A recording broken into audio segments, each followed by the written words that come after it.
Pues muy buenas tardes, amados hermanos, amada iglesia, seguidores de Cristo. Una disculpa, estamos retomando el final de la transmisión del domingo pasado.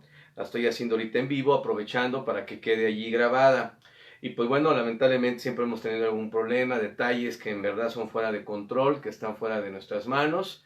Pero bueno, creo que vamos a poder aprovechar para poder con calma terminar este punto que compartía el domingo hablando del arrebatamiento y algunas verdades importantes. Estábamos estableciendo la distinción entre el arrebatamiento y la segunda venida. Hablábamos del énfasis de esta frase, el día del Señor, conectada siempre con aquel evento futuro que es la tribulación, que no tiene que ver con el arrebatamiento. Es muy importante que entendamos, y como dije, nunca será demasiado repetirlo, que el arrebatamiento es una promesa exclusiva a la iglesia. Y cuando uno lee el Antiguo Testamento, obviamente no aparece el evento del arrebatamiento ni la existencia de la iglesia, porque la iglesia estaba en misterio, es decir, una verdad escondida revelada por Dios siglos después. Inclusive, siendo estrictos, la verdad de la iglesia está manifestada a través del ministerio del apóstol Pablo, ni siquiera de Pedro. El que entendió y Dios le reveló la verdad de la iglesia fue el apóstol Pablo. Y bueno, es al mismo apóstol Pablo al que Dios no solo le habló de la verdad de la iglesia como un organismo vivo, como explicábamos, al cual pertenecemos todos los que hemos nacido de nuevo, identificándonos con la sangre de Jesucristo, y también le reveló esta preciosa promesa del arrebatamiento. Y estamos estableciendo muy en especial en el libro de Primera Tesalonicenses esta distinción, porque en el capítulo 4 Pablo nos explicaba el arrebatamiento, para ser precisos, en el versículo 16 y en el versículo 17. Ahora, tenemos que recordar que los capítulos en la Biblia fueron puestos siglos después. Es decir, hay muchos capítulos que, aunque cambian de capítulo, valga la redundancia, el tema sigue teniendo una continuidad. Y bueno, aquí lo que estamos viendo es que Pablo establece el tema del arrebatamiento en el capítulo 4 como una verdad nueva, algo que la iglesia no sabía. ¿Cuál es ese evento? Que va a haber una generación de creyentes que van a irse en vida en el aire para recibir a Cristo en el aire y estar con Él por siempre. Esa es la verdad que no existía en el Antiguo Testamento. La verdad de la resurrección, la verdad de la segunda venida de Cristo está en el Antiguo Testamento. Muchos pasajes del Antiguo Testamento hablan de la segunda venida de Cristo. Muchos pasajes del Antiguo Testamento hablan de la promesa de la resurrección. Pero la promesa de una generación de creyentes en vida, yéndose en las nubes para recibir al Señor en el aire, eso es lo nuevo, eso es lo único, lo especial que Dios revela a la iglesia. Y yo estaba tratando de hacer una conexión entre la frase tiempos y las ocasiones con esta idea clara de que Pablo está hablando ya en capítulo 5 de la segunda venida, es decir, ya cambió de tema. En el 4 de Tesalonicenses está hablando del arrebatamiento, la verdad nueva, algo que quería que no ignoraran los cristianos de Tesalónica y bueno, ahora ya con el canon de todos los cristianos en nuestra época. Pero luego después en el capítulo 5 vean cómo comienza el cambio de tema para que vean que el arrebatamiento es algo nuevo, pero ahora va a mencionar algo que para los cristianos de ese tiempo no era nuevo. ¿Y qué es lo que no era nuevo? Dice, pero acerca de los tiempos y las ocasiones no tenéis necesidad, hermanos, de que yo os escriba. O sea, Pablo está argumentando. Ahora lo que yo voy a decirles es retomar el tema de la segunda venida, de lo cual ustedes ya saben, porque no es nuevo. Lo que es nuevo, lo repito, es la verdad en el capítulo 4, hablando del arrebatamiento. Pero bueno, quiero hacerles ver esta frase que yo la mencioné en la transmisión del domingo. Tiempos y las ocasiones. Dice, acerca de los tiempos y de las ocasiones, no tenéis necesidad de que yo os escriba. Dice, ¿por qué? Dice, porque vosotros sabéis perfectamente que el día del Señor. Vean cómo Pablo conecta la frase tiempos y ocasiones con esta frase que les he insistido, que Dios la conecta con aquel día de su segunda venida, con el tiempo de la tribulación. Vendrá así como ladrón en la noche. Y también yo les hacía énfasis que la Biblia habla de que Cristo viene como ladrón en la noche, pero no para la iglesia, sino para aquellos que lo rechazaron. Ahora, volviendo a esta parte, cuando el Señor Jesucristo está reunido en el aposento alto con sus discípulos, en Hechos 1:6, ellos le hacen la siguiente pregunta. Entonces los que se habían reunido le preguntaron diciendo: Señor, ¿restaurarás el reino a Israel en este tiempo? Vean, en la mente de los cristianos, de los primeros cristianos judíos, no está el arrebatamiento, no está la iglesia, está todavía la promesa mesiánica de que Cristo, como Daniel 7:14 lo dice, el Hijo del Hombre iba a venir en las nubes a establecer un reino en la tierra. Entonces la mentalidad de ellos no está en una nueva era llamada la iglesia, sino en algo que todavía esperan que Cristo cumpla con el pueblo hebreo. ¿Y cuál era esto? La restauración del reino. Algo que, bueno, es un tema abundante que para explicarlo necesitaríamos muchas horas. Pero entonces la pregunta tiene que ver con el reino de Israel, y como veíamos al comienzo de la transmisión pasada, la Biblia está dirigida a 3 grupos de personas: judíos, gentiles y la iglesia. Y esta pregunta está relacionada con un pueblo físico que son los judíos. Es una promesa de ellos. Entonces el Señor, ¿qué les contesta? Y aquí es donde quiero volver a hacer la conexión con la frase tiempos y ocasiones que usa Pablo, pero que el Señor la usa de forma también diferente, usando unas sazones, pero con la misma idea. Le dice: y les dijo, no os toca a vosotros saber los tiempos o las sazones que el Padre puso en su sola potestad. Entonces, quiero que entendamos que son 2 temas diferentes. Los tiempos y las ocasiones tienen que ver con el día del Señor. Y lo que dice el capítulo 4 tiene que ver con el arrebatamiento. Entonces, todo esto para que aprendamos a distinguir las verdades y las promesas de Dios en su contexto escritural y en su contexto de a quién están hechas las promesas. Entonces, esta es una promesa dirigida a los judíos que tiene que ver con esa segunda venida que el Señor hará. Ahora, una de las confusiones que existen es que muchos cristianos van a Mateo 24 y quieren ver ahí el arrebatamiento. Y ese es un problema de entendimiento. Mateo 24, para empezar, el Evangelio de Mateo. Si no entendemos el Evangelio de Mateo, y no estoy exagerando, no vamos a entender el Nuevo Testamento. Y creo que muchos de los grandes errores que existen hasta el día de hoy en grupos cristianos y en sectas es que van a Mateo sin entender su contexto. Mateo es un evangelio dirigido a judíos, porque tiene que ver con las promesas a la nación de Israel. Por eso comienza diciendo, hijo de David, hablando de Jesucristo, libro de la genealogía de Jesucristo, hijo de David, hijo de Abraham, de los 2 grandes fundadores de la nación de Israel. Y todo el libro tiene que ver con un tema hebreo. Y muy en especial el capítulo 24 comienza porque los apóstoles judíos le hacen una triple pregunta a Cristo. Y todo el capítulo 24 y el capítulo 25 de Mateo, Cristo lo va a ocupar a contestar estas preguntas que tienen que ver con la segunda venida. No tienen que ver con el arrebatamiento ni con la iglesia. Tienen que ver con el remanente de Israel en la gran tribulación, en la segunda venida. Entonces muchos toman de allí y se confunden porque, bueno, ya habla de uno será tomado y otro será dejado, el que persevera hasta el fin será salvo, y la abominación desoladora. Entonces, como todo viene conectado con una idea de un arrebatamiento, piensan que la iglesia va a pasar por el arrebatamiento. No entendemos que la Biblia habla de 3 arrebatamientos, pero el más importante es el de la iglesia. El que vemos en Mateo 24 tiene que ver con el remanente de Israel. Y yo sé que estoy dejando más preguntas que respuestas, pero todo mi propósito es dejar claro que la iglesia, el cuerpo de Cristo, los nacidos de nuevo,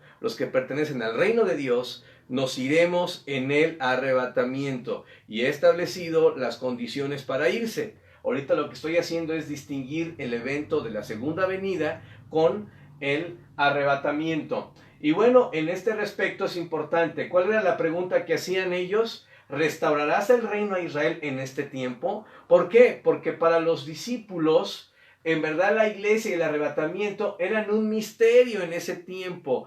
Siglos, más bien años después, no siglos, perdón, años después, ellos entendieron gracias a la revelación que le dio Dios a Pablo, pero en realidad el propio Pedro, y podríamos verlo en el libro de los Hechos, ni entendía lo que era la iglesia como nuevo pueblo de Dios, comenzando a trabajar a partir del Espíritu Santo sumergido en ellos, en la iglesia, a partir de Hechos 2 en Pentecostés. Ahora, ¿qué es lo que estamos viendo? Definiendo que la iglesia no pasa por la tribulación, sino que se va antes en el arrebatamiento. Y vean cómo Pablo vuelve a retomar el tema de los cristianos y dice, mas vosotros, hermanos, no estáis en tinieblas. ¿Para qué? Para que aquel día, y esta frase también, aquel día, habla siempre del día del Señor. Dice, os sorprenda como ladrón. Está diciendo que los cristianos de la iglesia no vamos a ser sorprendidos como ladrones en ese día, porque la iglesia ni siquiera va a estar cuando venga ese día, porque nos vamos antes en el arrebatamiento. Y bueno, empieza a decir, porque todos vosotros sois ¿qué? Hijos de luz, hijos del día, porque se trata de la relación que tenemos con Dios. Hemos nacido de nuevo y Cristo viene por él mismo, como vimos en Juan 4, que diga 14:3. Dice, no somos de la noche ni de las tinieblas. Y continúa enfatizando el apóstol Pablo, porque no nos ha puesto Dios para ira. Y como lo hemos dicho, del capítulo 4, más bien del 6 de Apocalipsis hasta el 19, vamos a ver cómo la tribulación no es otra cosa que la ira de Dios sobre la tierra. Y va a repetir varias veces el apóstol Juan esta frase, la ira de Dios, hablando de ese tiempo de la tribulación. Y aquí aclara Pablo que nosotros, dice, porque no nos ha puesto Dios para ira, sino para ¿qué? Para alcanzar salvación por medio de nuestro Señor Jesucristo. Entonces, no hay por qué discutir ni tener duda. Está en español, está revelado en nuestra Biblia, el Espíritu Santo nos lo revela, y queda claro que Dios está diciendo que la iglesia no va a participar de los tiempos y ocasiones, porque la iglesia se va en el arrebatamiento, porque Dios no nos ha puesto para ira, sino para alcanzar salvación, y por eso lo enfatizo, porque no nos ha puesto Dios para ira, sino para alcanzar salvación. Así que bueno, cualquier cristiano sincero tiene que entender que la promesa de Dios es inalterable, es inmutable. Si tú has depositado tu confianza en Cristo, si tú te has confesado pecador y tú has invitado a Cristo a tu corazón, la Biblia, no yo, la Biblia dice que Dios nos ha dado, no nos ha llamado para ira, sino para alcanzar salvación. Y así como Enoc caminó con Dios y lo libró del diluvio, así como Lot, siendo un cristiano carnal, creyó en Dios y lo libró del juicio de Sodoma y Gomorra, la Biblia, el mismo Dios que salvó a Enoc, el mismo Dios que salvó a Lot, nos promete salvarnos. Ahora, como dije, otra cosa es que perdamos recompensas, que paguemos consecuencias de nuestros pecados. Esa es otra cosa. La verdad de la Biblia es que la gracia en el corazón del cristiano le promete irse en el arrebatamiento por el hecho de ser parte de la iglesia. Y en este respecto, quiero aprovechar para lanzar otra pregunta que precisamente mi hija me hizo después, y esto me gusta porque eso habla de que ella está reflexionando sobre las implicaciones bíblicas de las doctrinas que Dios revela. Y ella me preguntaba, bueno, ¿y qué pasa con los niños? Con los niños que van, que se van o no se van en el arrebatamiento. Y bueno, yo inclusive he visto películas donde sugieren que todos los niños se van en el arrebatamiento. Yo no veo eso en la Biblia, no veo ningún sustento en la Biblia. El arrebatamiento es una promesa para la iglesia. Este argumento tiene que ver con los tres grupos de personas y entender que las promesas de Dios, hablando de la salvación, es una promesa personal. No hay ningún texto no hay ningún texto que diga que todo, subrayo con mayúsculas, todos los niños se van al arrebatamiento. No hay ningún texto. ¿Por qué? Porque primeramente tenemos que entender, ¿verdad? Entonces, ¿qué pasa con los niños? Bueno, tenemos que entender que la salvación es personal. Y en este aspecto, lo que tenemos que hacer énfasis es que nosotros estamos entendiendo que a través de esta verdad, pues bueno, la salvación en la iglesia tiene que ver con una identificación personal con el Evangelio. Ahora, entonces la pregunta original que mi hija hizo y que bueno, ahorita la retomo es, ¿qué con los niños? Bueno, tenemos que entender algo. El Evangelio es algo que llega a la vida de las personas a través de la convicción del Espíritu Santo en el corazón cuando somos pecadores. Es decir, el Espíritu Santo tiene la función principal, así dice Juan 16, del 8 en adelante o del 6 en adelante, Juan 16, el Evangelio de Juan, dice que el Espíritu Santo viene a convencer de pecado. Entonces el Espíritu Santo, lo primero que hace en el alma, en el corazón del ser humano, a través de la verdad de la Biblia, es convencernos de pecado, llevarnos a la convicción de la condenación por nuestro pecado. En el caso de los niños, hay un periodo de los niños en que son inocentes. Y obviamente esa inocencia depende de cada niño, no podemos establecer una edad. Pero hay una edad en la que el ser humano reconoce adquiere conciencia de la maldad y a partir de ese momento tiene la necesidad de un Salvador. Ahora, en el caso de los niños del arrebatamiento, ¿qué es lo que pasa? Esos niños, si viene el arrebatamiento y esos niños no son de ninguna familia cristiana, no hay ninguna razón para que se vayan al arrebatamiento, porque el arrebatamiento es para la iglesia. Y esos niños todavía no pertenecen a la iglesia. Entonces esos niños se quedan en la tribulación y van a crecer y van a tener que van a adquirir conciencia de pecadores y tienen que tener un encuentro personal con Cristo. Ahora, la pregunta que más natural sale en el corazón de cada cristiano es, bueno, ¿y qué tal de mis hijos? Mis hijos todavía son niños, todavía no aceptan a Cristo. Si viene Dios por mí y mi bebé o mi niño de 2, 3 años todavía no está consciente de su pecado, ¿se va del arrebatamiento? Bueno, hay un pasaje que sugiere que los niños, sin embargo, como pongo aquí, sin embargo, hay un texto que sugiere una excepción, hablando de estos niños, pero solo de los niños que son de hijos de cristianos, ya sea que el papá sea cristiano o la mamá sea cristiana, o sea, no tienen que ser los dos cristianos. Si ese niño es inocente y uno de sus padres es cristiano, este pasaje sugiere que sí se va en el arrebatamiento, porque dice el texto, dice 1 Corintios 7:14, porque el marido incrédulo es santificado en la mujer y la mujer incrédula en el marido, pues de otra manera vuestros hijos, ahí está el énfasis que da Pablo, serían inmundos, mientras que ahora son santos. Entonces este pasaje sugiere que si tú eres cristiano y tu esposo o esposa, según sea el caso, no es cristiano, pero tienes hijos inocentes, es decir, que todavía no tienen la conciencia del pecado, en el arrebatamiento tú te vas a ir y también tu hijo. Pero no hay ninguna razón para pensar que los niños de no cristianos se van a ir en el arrebatamiento. Inclusive, al contrario, me atrevería a afirmar que hay un pasaje que sugiere que eso no va a pasar,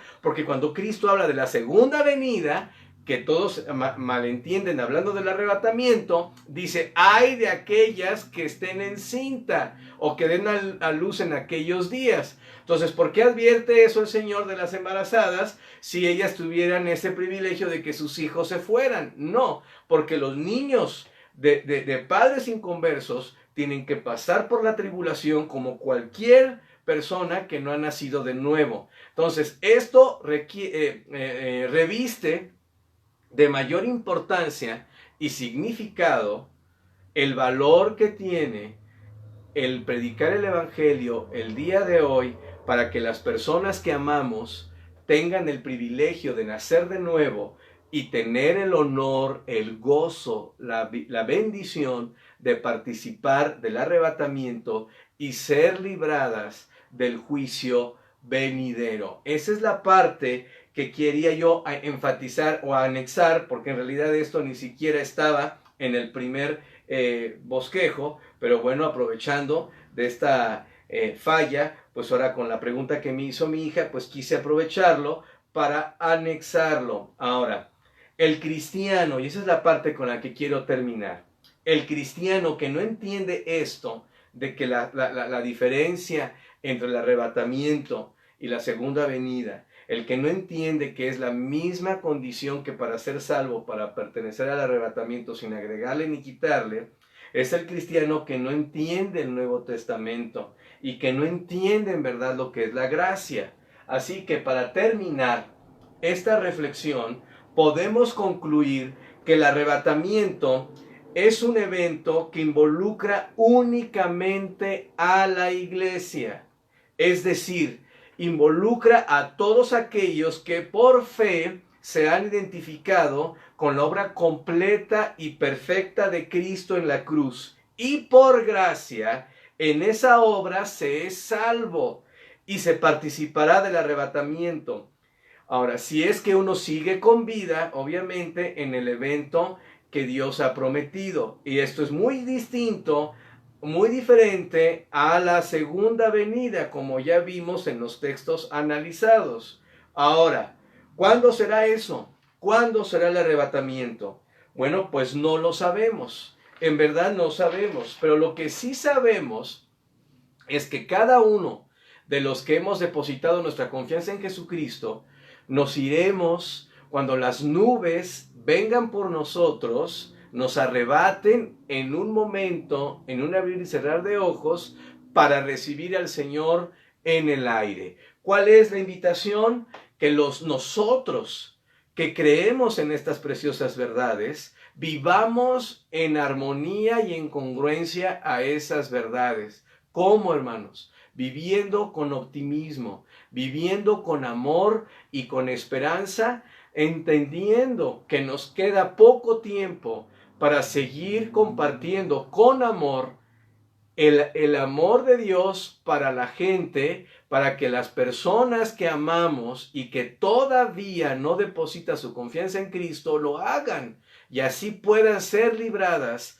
del evento más terrible que vivirá la historia de la humanidad, que es la tribulación, y como veremos más a detalle, capítulo por capítulo en Apocalipsis, lo que en verdad sería la tercera y última guerra mundial sobre este planeta, que traerá gran destrucción y sufrimiento a la raza humana. Así que, mis hermanos, hablando de este último tiempo, estamos ya a 10 días de que termine el año, un año complicado, un año de grande reflexión. Debemos de meditar muy bien sobre la responsabilidad que tenemos de compartir nuestra fe. Vamos a orar. Padre bendito, gracias porque hemos aprendido la esperanza bienaventurada que es el arrebatamiento. En verdad, Señor, es una de las doctrinas irónicamente más atacadas y menos creídas de las doctrinas de la Biblia. Pero creo que no es casual, mientras más nos acercamos al arrebatamiento, más dureza de corazón hay, Señor. Para nosotros, a los que hemos recibido tu palabra, a los que creemos con sencillez la verdad, ayúdanos a mantenernos fieles, pero sobre todo amando a las personas para que puedan ellos también depositar su confianza en ti. Te lo rogamos todo en el bendito nombre de Jesucristo. Amén. Dios me los bendiga, hermanos. Y pues bueno, nuevamente una disculpa. Y pues bueno, espero en Dios que el domingo pues no tengamos ningún problema. Y pues bueno, vamos a tener pues una reflexión de Navidad el próximo domingo. Y pues sigamos orando y fieles. Hasta la próxima transmisión. Bendiciones, hermanos.